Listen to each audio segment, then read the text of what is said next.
नमस्कार दोस्तों, आप सभी का स्वागत है मेरे YouTube चैनल ऑनलाइन एजुकेशन में। अगर आप चैनल पर नए हैं तो चैनल को सब्सक्राइब करना ना भूलें ताकि आपको लेटेस्ट अपडेट मिलते रहें। जी हाँ, आज मैं जिस विषय को लेकर आप लोगों के बीच उपस्थित हूँ वो विषय बीए अंतिम वर्ष हिमाचल प्रदेश यूनिवर्सिटी के जो छात्र हैं, जो राजनीति विज्ञान के छात्र हैं, उनके लिए जो पुस्तक लगी हुई है थीम्स इन कंपैरेटिव पॉलिटिकल थ्योरी, उसका यूनिट 1 का दूसरा टॉपिक लेकर आप लोगों के बीच उपस्थित हूँ।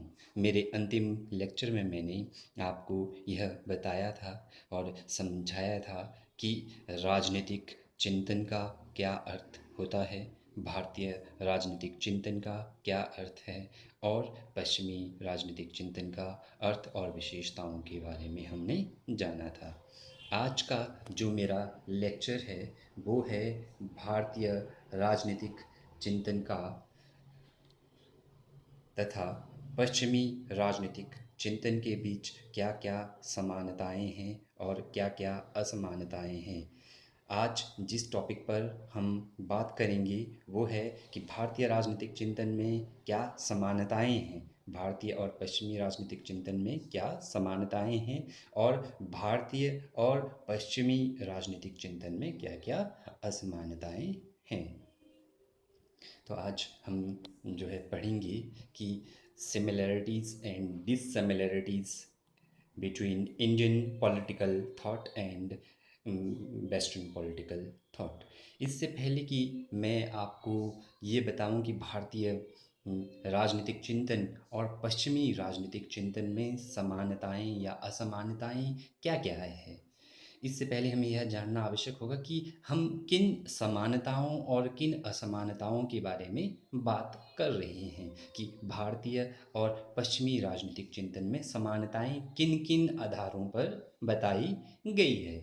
उदाहरण के तौर पर एक कक्षा में जो है बहुत जो है विद्यार्थी होते हैं और सभी विद्यार्थियों का जो स्वभाव है अर्थात उनकी पढ़ाई में रुचि वह समान नहीं होती।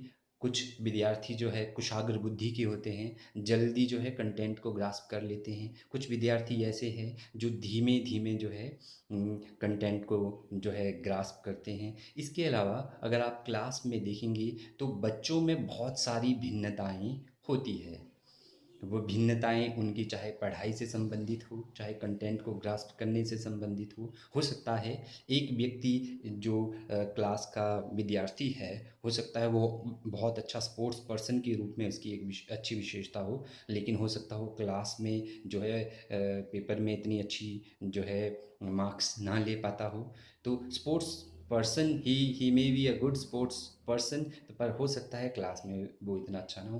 पर हो सकता है एक व्यक्ति ऐसा है वो अच्छा स्पोर्ट्स पर्सन भी है और वह क्लास में भी जो है अच्छी परफॉर्मेंस देता है। तो मेरा समझाने का अर्थ क्या है, प्रत्येक वस्तु इस संसार की जो है, चाहे वो एक ही परिवार के दो भाई हो, उनमें भी कुछ एक समानताएं और असमानताएं होती है। चाहे वो समानताएं जो है उनकी पर्सनैलिटी को रिलेटेड हो, चाहे उनकी स्टडी से संबंधित हो, चाहे उनकी जो है सोच से संबंधित हो। तो उसी प्रकार जो भारतीय राजनीतिक चिंतन है, जो भारतीय राजनीतिक चिंतन है, जो भारतीय राजनीतिक चिंतन मीन्स जो भारतीय राजनीतिक चिंतकों ने अपनी पुस्तकों में भारतीय राजनीतिक व्यवस्था के बारे में जो जो विचार दिए हैं, उन विचारों में, तथा जो पश्चिमी राजनीतिक चिंतक हुए हैं उन्होंने अपनी राजनीतिक व्यवस्था के बारे में जो विचार दिए हैं या समाज के बारे में जो विचार दिए हैं, उन विचारों में कुछ एक समानताएं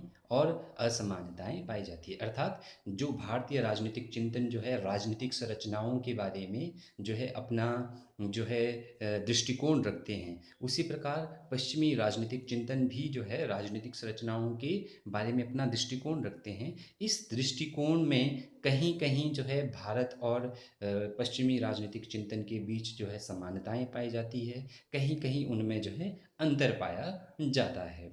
तो होप आपको यह समझ आ गया होगा कि भारतीय राजनीतिक चिंतन और पश्चिमी राजनीतिक चिंतन में जो समानताएं और असमानताएं हैं, इसको हम किस संदर्भ में पढ़ रहे हैं। तो हम यह जानने का प्रयास कर रहे हैं कि भारतीय राजनीतिक चिंतन और पश्चिमी राजनीतिक चिंतन में समानताएं क्या क्या है। तो सबसे पहले हम शुरू करते हैं कि जो भारतीय राजनीतिक चिंतकों ने राजनीतिक व्यवस्था के बारे में विचार रखे और पश्चिमी राजनीतिक चिंतकों ने राजनीतिक व्यवस्था के बारे में विचार रखे, तो भारतीय राजनीतिक चिंतन और पश्चिमी राजनीतिक चिंतकों द्वारा दिए गए विचारों में कहाँ तक समानता पाई जाती है और किन किन आधारों पर यह समानता पाई जाती है। तो जो समानता का पहला आधार है, जिस आधार पर हम कह सकते हैं कि भारतीय एवं पाश्चात्य राजनीतिक चिंतन में जो है समानता पाई जाती है, वो है विश्लेषण एवं वर्णनात्मक। विश्लेषणात्मक एवं वर्णनात्मक, यह भारतीय एवं पाश्चात्य राजनीतिक चिंतन में पाए जाने वाली पहली विशेषता है, अर्थात समानता है। अर्थात भारतीय एवं पश्चिमी राजनीतिक चिंतन में पाई जाने वाली पहली जो समानता है, वो ये है कि भारतीय एवं पाश्चात्य राजनीतिक चिंतन दोनों ही विश्लेषणात्मक तथा वर्णनात्मक है। अब इसका अर्थ क्या हुआ कि भारतीय राजनीतिक चिंतन भी विश्लेषणात्मक है, एनालिटिकल है और वर्णनात्मक है, डिस्क्रिप्शन जो है डिस्क्रिप्टिव है। इसका अर्थ क्या है?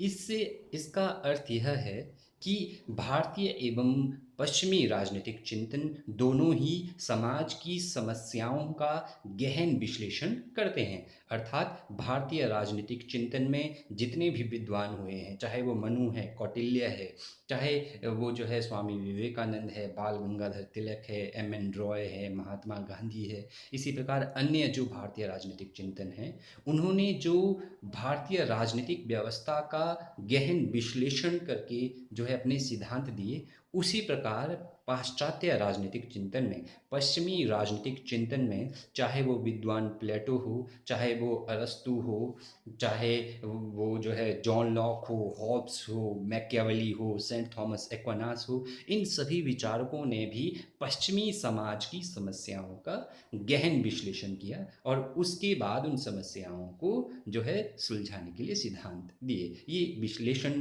करके इन्होंने सिद्धांत दिए। अब वर्णनात्मक का क्या अर्थ होगा, जो है डिस्क्रिप्टिव का क्या अर्थ हुआ? जिन जिन समस्याओं का इन पश्चिमी और भारतीय राजनीतिक विचारकों ने विश्लेषण किया, उन जो है समस्याओं का इन्होंने वर्णन भी किया है, विस्तृत वर्णन किया कि समाज के अंदर जो है किस प्रकार की राजनीतिक संरचनाएं जो है हम स्थापित कर सकते हैं, किस प्रकार की राजनीतिक समस्याएं हैं, उन समस्याओं को किस प्रकार दूर किया जा सकता है। तो पहली जो समानता है भारतीय राजनीतिक चिंतन और पश्चिमी राजनीतिक चिंतन में, जो सिमिलैरिटीज़ पाई जाती है, फर्स्ट सिमिलैरिटी है विश्लेषणात्मक एवं वर्णनात्मक, कि उन्होंने विश्लेषण करके जो है गहन विश्लेषण करके समाज की परिस्थितियों का गहन विश्लेषण करके फिर उस प्रकार की राजनीतिक संरचनाओं को स्थापित करने का प्रयास किया और समाज की समस्याओं को सुलझाने का प्रयास किया। तो ये था प्रथम पॉइंट। दूसरी जो समानता पाई जाती है भारतीय एवं पश्चिमी राजनीतिक चिंतन में, पाश्चात्य कहो या पश्चिमी कहो, बात एक है, वो है मानव जीवन के लिए उपयोगी। यह जो है पाश्चात्य और भारतीय राजनीतिक चिंतन में पाए जाने वाली दूसरी समानता है कि भारतीय राजनीतिक चिंतन और पाश्चात्य राजनीतिक चिंतन दोनों ही मानव जीवन के लिए उपयोगी है। मानव जीवन के लिए उपयोगी है, इसका अर्थ क्या है? इसका अर्थ यह है कि चाहे वो भारतीय राजनीतिक चिंतकों द्वारा दिए गए विचार हो, चाहे वो पश्चिमी राजनीतिक चिंतकों द्वारा जो है दिए गए विचार हो, उनके द्वारा जो भी रचनाएं लिखी गई, उन रचनाओं में उन्होंने मानव जीवन को जो है मानव जीवन को आनंदमय बनाने के लिए, मानव जीवन को सुखमय बनाने के लिए, मानव जीवन को जो है उपयोगी बनाने के लिए उन्होंने जो है बहुत प्रकार के सिद्धांत दिए। अर्थात उन्होंने इस प्रकार की राजनीतिक संरचनाओं की जो है स्थापना की और अपनी रचनाओं में राजनीतिक समस्याओं को सुलझाने का प्रयास किया। कि जो है नागरिकों को समाज में किन-किन जो है समस्याओं का सामना करना पड़ रहा है। उदाहरण के लिए जैसे जॉन लॉक ने और जे.एस. मिल ने, जॉन लॉक ने अधिकारों का सिद्धांत दिया। उसने देखा कि लोगों को समाज में जो है अधिकार नहीं मिल रहे हैं, तो इसलिए उन्होंने अधिकारों का सिद्धांत प्रतिपादित किया और अधिकार जो है मानव जीवन के लिए उपयोगी सिद्ध हुए। इसी प्रकार जो है जे.एस. मिल ने स्वतंत्रता का सिद्धांत दिया, नकारात्मक और सकारात्मक स्वतंत्रता। उसने अपनी पुस्तक लिखी और उस पुस्तक में जो है उसने स्वतंत्रता का सिद्धांत दिया और वो स्वतंत्रता के सिद्धांत जो है मानव जीवन के लिए उपयोगी साबित हुआ। तो जो भी राजनीतिक चिंतक है, चाहे वो पश्चिमी है, चाहे वो भारतीय राजनीतिक चिंतक है, उन्होंने जो भी रचनाएं लिखी है, उनका जो अंतिम जो निष्कर्ष था, वो था मानव जीवन के लिए राजनीतिक संरचनाओं को उपयोगी बनाना। इसलिए पश्चिमी तथा भारतीय राजनीतिक चिंतन दोनों ही जो है, इन दोनों ही में यह समानता पाई जाती है कि यह दोनों मानव जीवन के लिए उपयोगी है। जो तीसरी समानता पाई जाती है भारतीय राजनीतिक चिंतन और पश्चिमी राजनीतिक चिंतन में, वो है मानव विकास में सहयोगी। कि दोनों ही राजनीतिक चिंतन, चाहे वो भारतीय राजनीतिक चिंतन हो, चाहे वो पश्चिमी राजनीतिक चिंतन हो, यह दोनों ही मानव विकास में सहयोगी है। इसका अर्थ क्या हुआ मानव विकास में सहयोगी? इसका अर्थ यह हुआ कि दोनों ही राजनीतिक चिंतकों के जो दोनों ही राजनीतिक चिंतन के जो चिंतक थे, जो फिलॉसफर थे, उन्होंने जो है इस प्रकार की जो राजनीतिक संरचनाएं हैं, इस प्रकार की व्यवस्थाएं करने का प्रयास किया जो मानव विकास के लिए सहयोगी हो। अर्थात इस प्रकार की राजनीतिक व्यवस्थाएं स्थापित करने का प्रयास किया जिन जो है राजनीतिक संरचनाओं में रहकर लोग जो है अपने जीवन का सर्वोत्तम विकास कर सके। जिस प्रकार जो है राज्य का निर्माण किया गया, बहुत सारे विचारकों ने ये कहा कि राज्य समझौते का परिणाम है। ये पश्चिमी राजनीतिक विचारकों ने कहा कि जब राज्य समझौते के द्वारा धरती पर आया तो उस राज्य के अंदर लोगों को अधिकार मिले और उन अधिकारों ने मानव विकास को जो है सहयोगी बनाया। और इसी प्रकार अगर आप भारतीय राजनीतिक चिंतन को देखें तो उन्होंने कहा कि राज्य धरती पर ईश्वर का रूप है। और कौटिल्य ने तो राज्य के 7 अंग बताए और राज्य के 7 अंगों के अलग अलग कार्य भी बताए। तो चाहे वो भारतीय राजनीतिक चिंतन हो, चाहे वो पश्चिमी राजनीतिक चिंतन हो, दोनों ने ही मानव विकास में सहयोग दिया है। अर्थात इन्होंने ऐसी संरचनाएं और ऐसी व्यवस्थाएं जो है स्थापित करने का प्रयास किया है जिनसे मानव जो है अपने जीवन का विकास कर सके। जो चौथा बिंदु है समानता का भारतीय राजनीतिक चिंतन और पश्चिमी राजनीतिक चिंतन में, वो है दंड व्यवस्था में तर्क संगतता। कल भी मैंने आपको पिछले लेक्चर में बताया था कि जो भारतीय राजनीतिक चिंतन है और पश्चिमी राजनीतिक चिंतन में दंड व्यवस्था का अर्थ क्या है? दंड व्यवस्था का अर्थ है कानून व्यवस्था, कानून की व्यवस्था। दंड की व्यवस्था को जो है भारतीय राजनीतिक चिंतन में कौटिल्य ने जो है सबसे महत्वपूर्ण स्थान प्रदान किया है। कौटिल्य के अनुसार राजा भी दंड के कानून के अधीन था। अगर राजा जो है कोई ऐसा काम करता है जो लोगों के विरुद्ध है तो कानून के अनुसार राजा को भी दंड दिया जाएगा। और पश्चिमी राजनीतिक चिंतन में जितने भी राजनीतिक विद्वान हुए हैं, प्लेटो से लेकर अरस्तु, अरस्तु से लेकर जो है हॉब्स है, जॉन लॉक है, रूसो है, चाहे नव जो है नए जो राजनीतिक विचारक है पश्चिमी समाजों में, सभी जो है विचारकों ने दंड व्यवस्था को जो है महत्वपूर्ण स्थान दिया है। और इनका मानना है कि न्याय व्यवस्था की स्थापना से जो है राज्य में शांति बनाए रखी जा सकती है और शांति के साथ साथ लोग जो है राज्य के अंदर न्याय व्यवस्था, अच्छी न्याय व्यवस्था में अपने अधिकारों का उपभोग और अपने जीवन का विकास कर सकते हैं। तो दंड व्यवस्था में तर्क संगता, यह भी भारतीय और राजनीतिक पश्चिमी राजनीतिक चिंतन दोनों में एक समानता पाई जाती है। जो पांचवा बिंदु है समानता का भारतीय और पश्चिमी राजनीतिक चिंतन में, वो है राज्य को अधिक महत्व या राज्य को महत्व, इम्पोर्टेंस ऑफ स्टेट। चाहे वो भारतीय राजनीतिक चिंतन हो, चाहे वो पश्चिमी राजनीतिक चिंतन हो, दोनों ने ही राज्य को महत्व दिया है।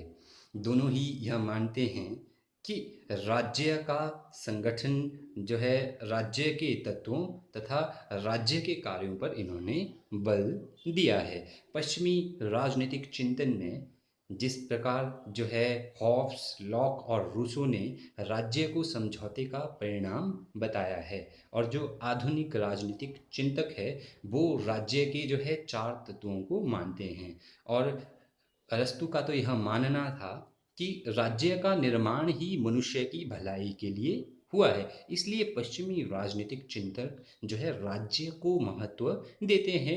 उनका मानना है कि राज्य का निर्माण इसलिए हुआ है ताकि राज्य ऐसी परिस्थितियों का निर्माण करे जिनके अंदर रहकर नागरिक जो है अपने जीवन का विकास कर सके। उसी प्रकार भारतीय राजनीतिक चिंतन में भी कौटिल्य जैसे महान विद्वान हुए हैं। इसके अलावा मनु हो, जितने भी भारतीय राजनीतिक चिंतक हैं, उन सब ने जो है राज्य को महत्व दिया है। कौटिल्य ने राज्य के संबंध में राज्य का सप्तांग सिद्धांत दिया है। कौटिल्य ने कहा कि राज्य के जो है 7 अंग होंगे, उन 7 अंगों के अपने अपने विशेष कार्य होंगे। तो चाहे भारतीय राजनीतिक चिंतन हो, चाहे वो पश्चिमी राजनीतिक चिंतन हो, तो दोनों ही में यह समानता पाई जाती है कि दोनों ही स्टेट को इम्पोर्टेंस देते हैं, राज्य को महत्व देते हैं। जो अन्य बिंदु है समानता का भारतीय राजनीतिक चिंतन और पश्चिमी राजनीतिक चिंतन में, वो ये है कि दोनों ही राजनीतिक चिंतन, दोनों ही पॉलिटिकल थॉट और दोनों ही पॉलिटिकल थॉट में पाए जाने वाले जितने भी पॉलिटिकल फिलोसफर है, राजनीतिक दार्शनिक है। राजनीतिक दार्शनिक कौन होते हैं? पॉलिटिकल फिलोसफर मीन्स जो राजनीतिक दार्शनिक वो व्यक्ति है, जैसे प्लेटो है, अरस्तु है, इनको हम राजनीतिक दार्शनिक कहते हैं। चाहे वो हॉब्स है, लॉक है, रूसो है, चाहे वो मनु है, चाहे वो कौटिल्य है, भारतीय राजनीतिक चिंतन के संदर्भ में। तो राजनीतिक दार्शनिक वे जो है दार्शनिक है, वे फिलोसफर है जो राजनीतिक व्यवस्था के संदर्भ में जो है अपने व्यवस्थित विचार अपनी पुस्तकों के माध्यम से जो है प्रस्तुत करते हैं। तो मैं समझा क्या रहा था? मैं समझा रहा था लोकतंत्र का महत्व। चाहे वो भारतीय राजनीतिक चिंतन हो, चाहे वो पश्चिमी राजनीतिक चिंतन हो, दोनों ने ही लोकतंत्र को अधिक महत्व दिया है। और उनका मानना है कि लोकतंत्र लोगों द्वारा लोगों के लिए शासन है, और लोकतंत्र के अंदर ही जो है लोग रहकर अपने अधिकारों और स्वतंत्रताओं का आनंद ले सकते हैं और अपने जीवन का विकास कर सकते हैं। तो दोनों ही राजनीतिक चिंतन जो है डेमोक्रेसी पर बहुत अधिक जो है बल देते हैं। जो नेक्स्ट पॉइंट है जो समानता का भारतीय राजनीतिक चिंतन और पश्चिमी राजनीतिक चिंतन में, वो है स्वतंत्रता, समानता एवं न्याय। यह मैं पिछले लेक्चर में भी बता चुका हूँ कि भारतीय राजनीतिक चिंतन हो या पश्चिमी राजनीतिक चिंतन हो, दोनों ही राजनीतिक चिंतन स्वतंत्रता, समानता एवं न्याय पर बल देते हैं। अर्थात इनका मानना है कि जिस भी समाज में नागरिकों को स्वतंत्रता होती है, समानता होती है, एवं जिस समाज की न्याय प्रणाली जितनी प्रभावशाली होती है, उस समाज में नागरिक जो है आनंदमयी जीवन जीते हैं और नागरिकों को अपने जीवन विकास की जो है प्रत्येक प्रकार की सुविधाएं प्राप्त होती है। अर्थात जिस समाज में लोगों को विभिन्न प्रकार की स्वतंत्रताएं प्राप्त हो, तो वो अपने जीवन का जो है सामाजिक क्षेत्र में, आर्थिक क्षेत्र में और राजनीतिक क्षेत्र में अच्छे से विकास कर सकते हैं। और जहाँ पर जो है व्यक्तियों को समानता है, तो समानता का अर्थ है चाहे वो जो है आर्थिक क्षेत्र में हो, अर्थात सभी लोगों को जो है योग्यता के आधार पर जो है काम प्राप्त करने की समानता हो।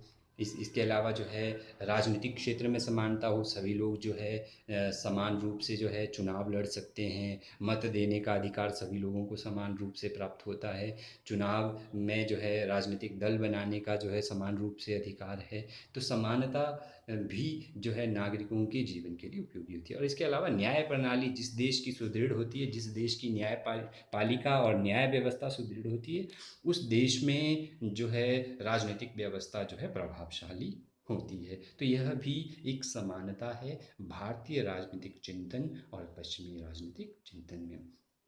ये थी भारतीय और पश्चिमी राजनीतिक चिंतन में समानताएं। अगर आप जो है पिछले लेक्चर की विशेषताओं को देखेंगे, अगर आप विशेषताओं को अच्छे से पढ़ेंगे तो वहाँ से आप पूरी तरीके से समझ जाओगे। अगर आप भारतीय राजनीतिक चिंतन की विशेषताओं को पढ़ेंगे, पश्चिमी राजनीतिक चिंतन की विशेषताओं को पढ़ेंगे, तो वहाँ से आप बड़े आराम से इस टॉपिक को कवर कर सकते हैं कि भारतीय राजनीतिक चिंतन में क्या क्या समानताएं हैं, क्या क्या असमानताएं हैं।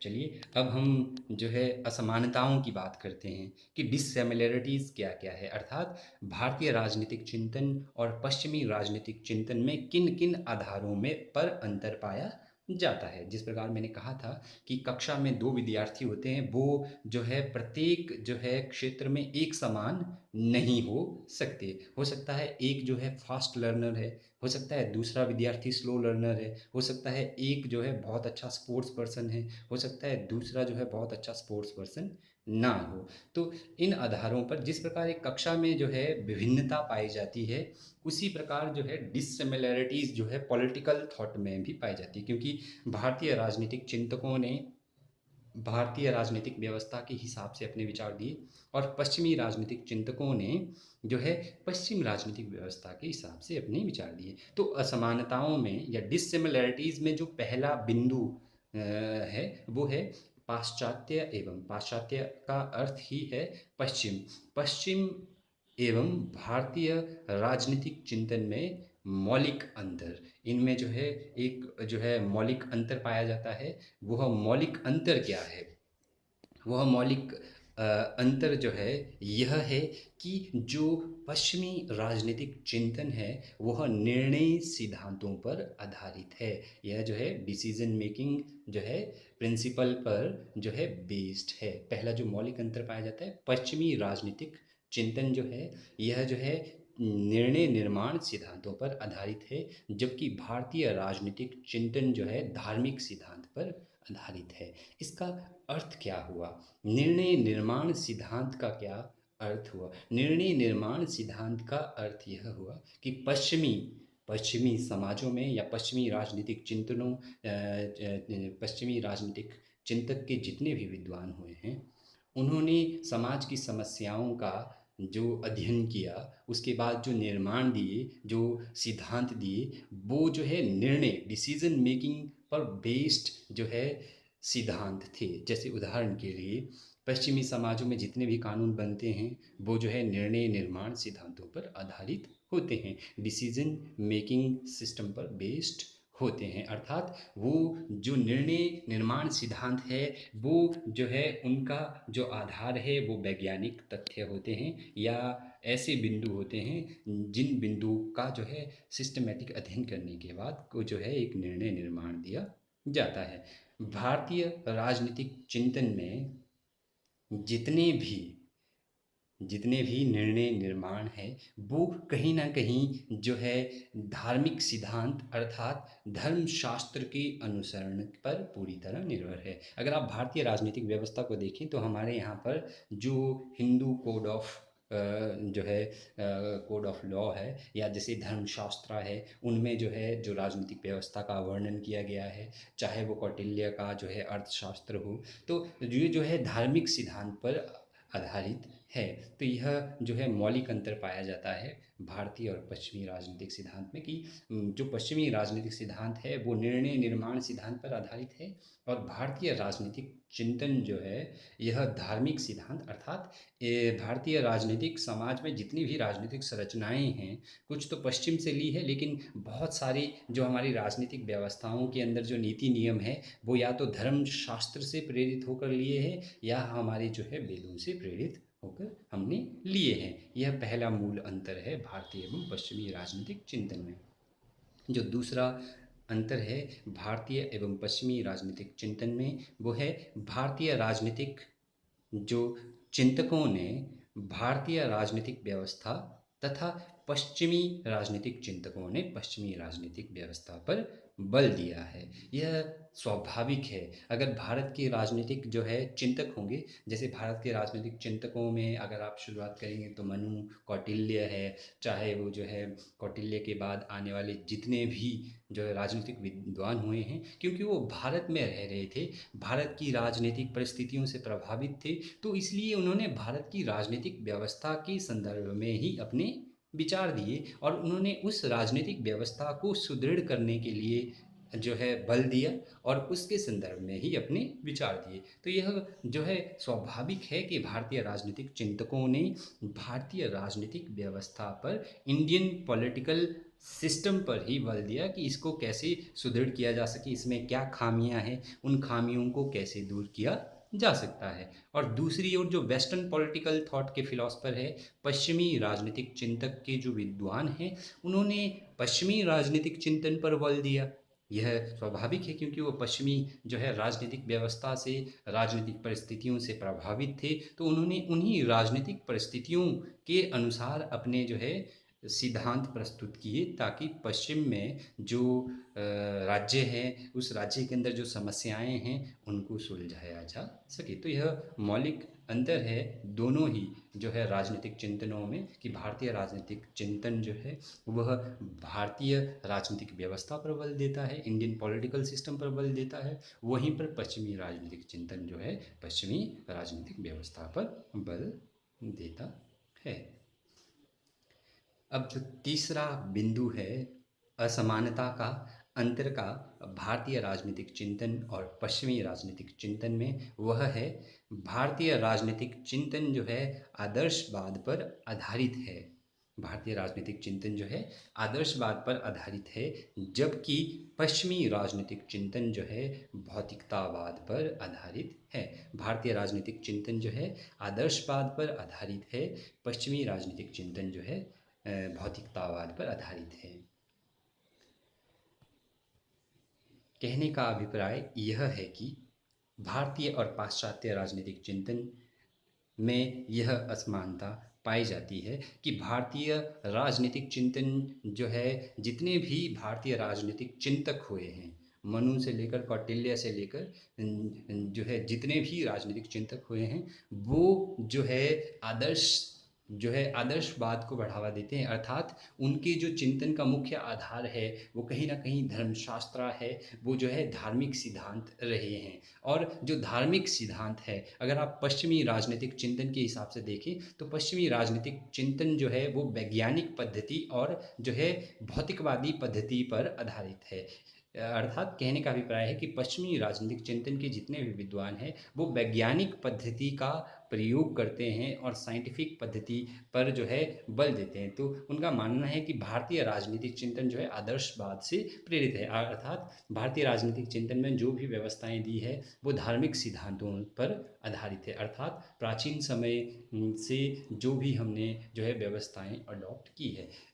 आदर्शवाद का अर्थ क्या है यहाँ पर? आदर्शवाद का अर्थ ये है कि उनको जो है प्रैक्टिकल में हम जो है समाज में जो है उनको जो है इम्प्लीमेंट नहीं कर सकते, लेकिन ये माना जाता है कि पश्चिमी राजनीतिक चिंतक जो है वो जो है भौतिकवादी पद्धति पर जो है इस पर जो है बल देते हैं।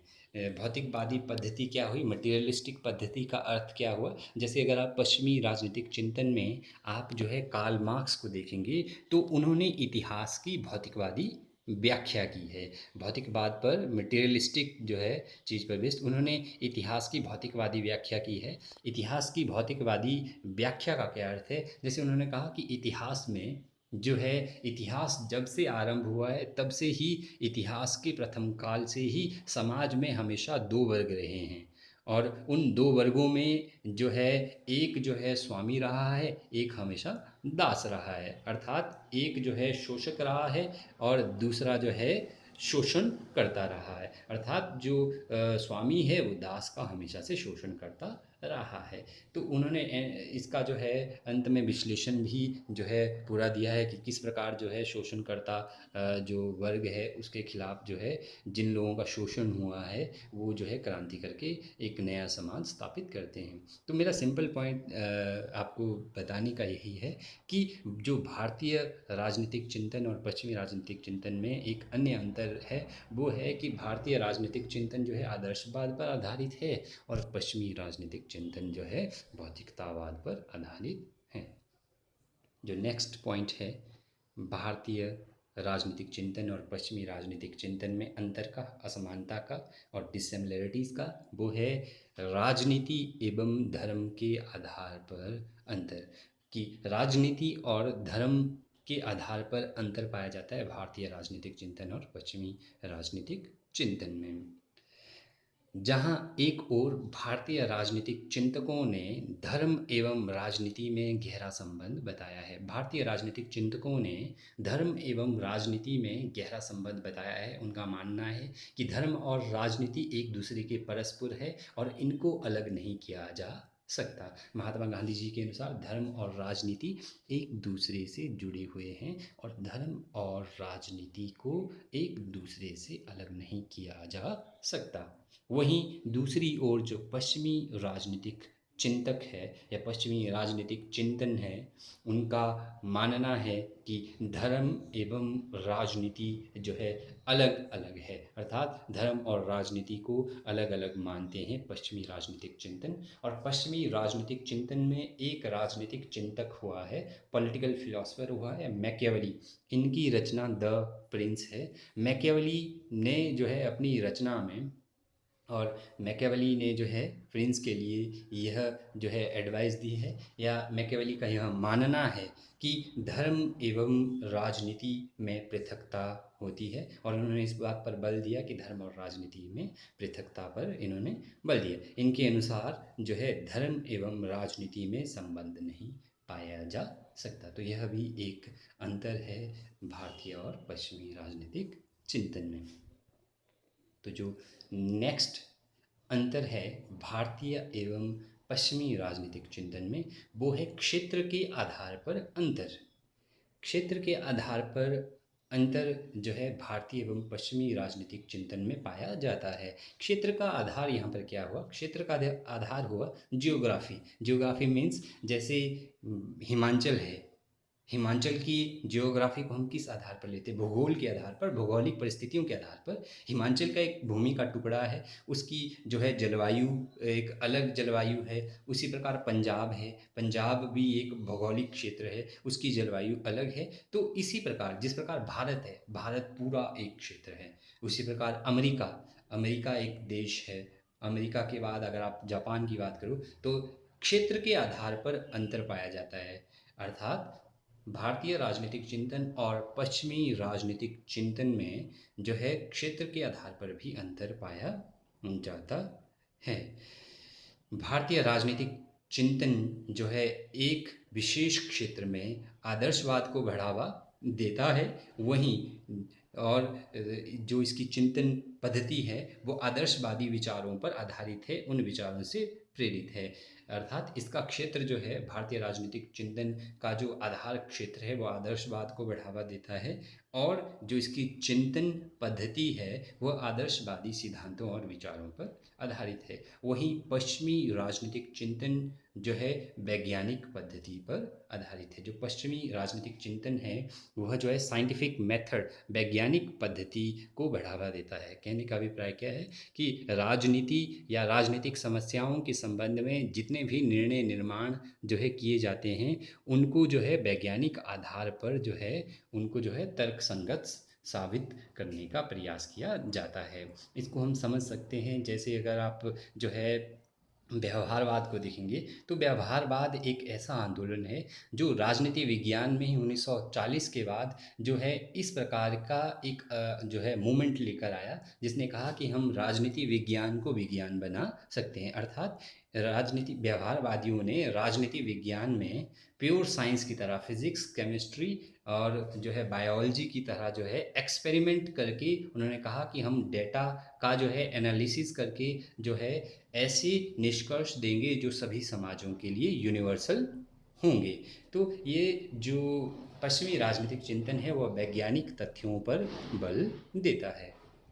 जो अंतिम बिंदु है अंतर का भारतीय और पाश्चात्य राजनीतिक चिंतन में, वो है कि पश्चिमी राजनीतिक चिंतन शक्तियों के पृथक्करण पर बल देता है, शक्तियों के पृथक्करण, सेपरेशन ऑफ पावर पर बल देता है।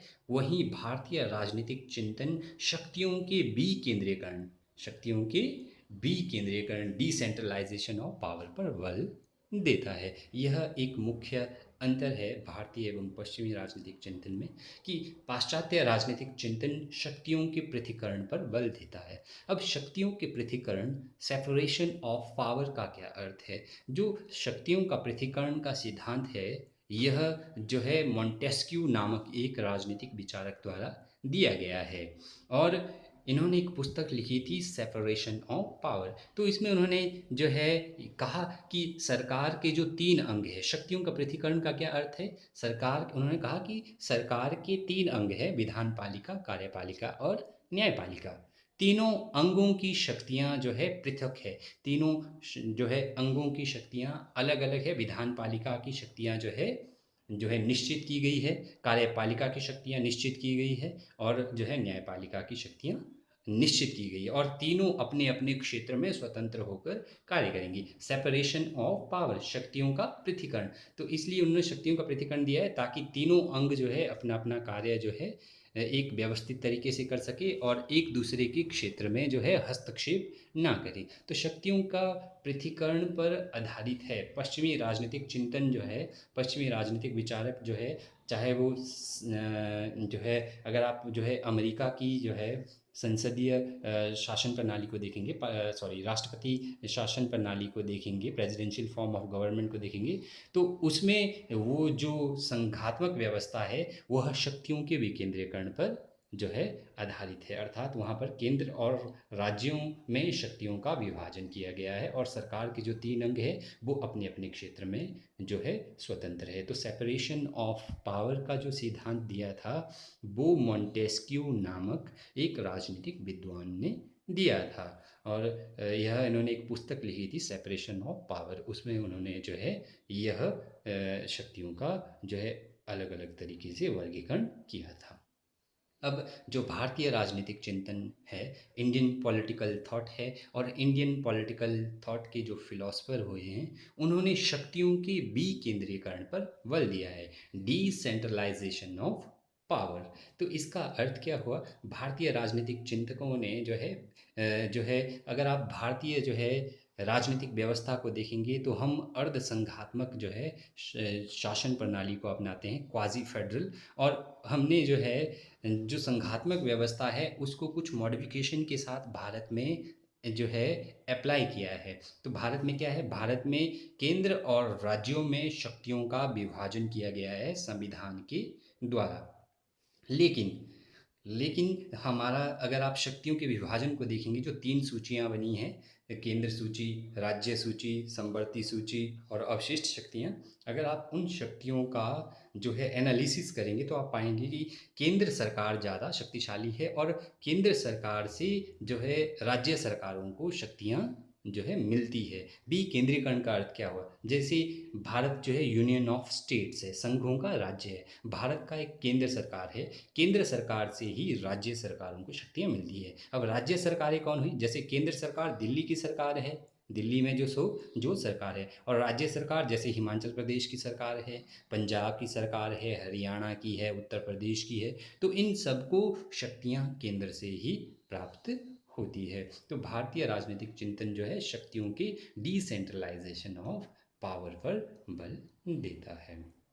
तो ये था भारतीय राजनीतिक चिंतन और पश्चिमी राजनीतिक चिंतन में समानता और असमानताएं। होप आप लोगों को जो है यह लेक्चर अच्छा लगा। अगर आपको कोई संदेह हो या आपको कोई डाउट क्लियर नहीं हुआ, तो आप जो है नीचे कमेंट सेक्शन में जाकर जो है मुझे बता सकते हैं। अगर वीडियो अच्छी लगी हो तो इसको सब्सक्राइब करें, लाइक करें, शेयर करें। Thank you.